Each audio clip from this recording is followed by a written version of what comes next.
Hi, I'm Sissi, and welcome back to my channel. Find a script to this story in the description below. I wish you lots of fun with this new short story.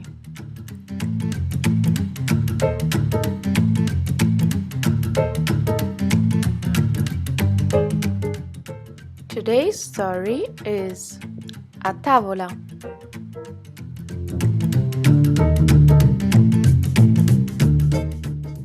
Tutto il giorno in movimento e non ci vedo più dalla fame.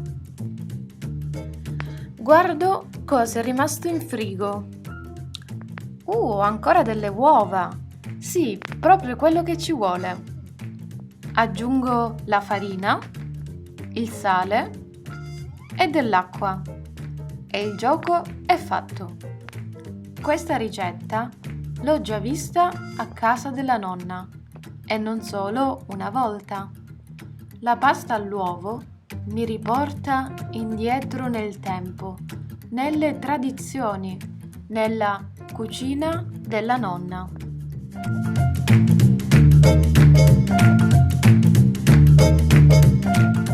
La nonna è per tutti una maestra di cucina e tutta la famiglia si affida a lei per apprendere i segreti ai fornelli. L'impasto è semplice, gli ingredienti da mescolare sono pochi. Bisogna mescolarli con amore per riempire lo stomaco e non solo. La pasta fatta in casa riempie il cuore di gioia. Metto la farina sul piano di lavoro, a fontana o a vulcano, che dir si voglia. Faccio un buco al centro e rompo le uova dentro, aggiungendo un pizzico di sale. Proseguo e impasto fino a che non avrò, come d'incanto, la mia palla di pasta, liscia e omogenea. Missione compiuta! Il grosso è fatto. Che arte meditativa, quasi ipnotica. Lascio riposare l'impasto senza farlo asciugare troppo. Via con gli utensili che mi servono, il mattarello e un coltello appuntito. Adesso bisogna stendere la pasta e... no, non è così semplice come sembra. È una vera e propria arte. Cerco di formare un rettangolo, di rendere la pasta sottile, uniforme e simmetrica.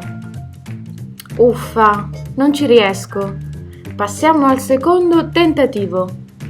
Impasto, rotolo e stendo. Impasto, rotolo e stendo. Evviva! Proprio come la volevo!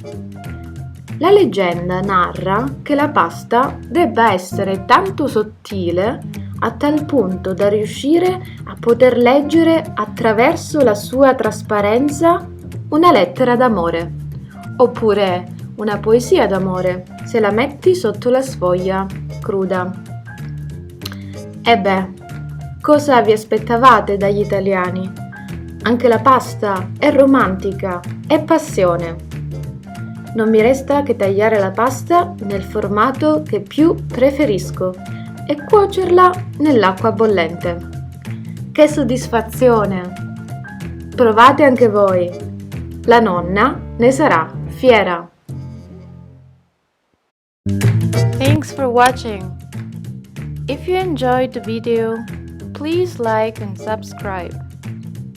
Consider buying me a coffee if you want to support my work. Alla prossima!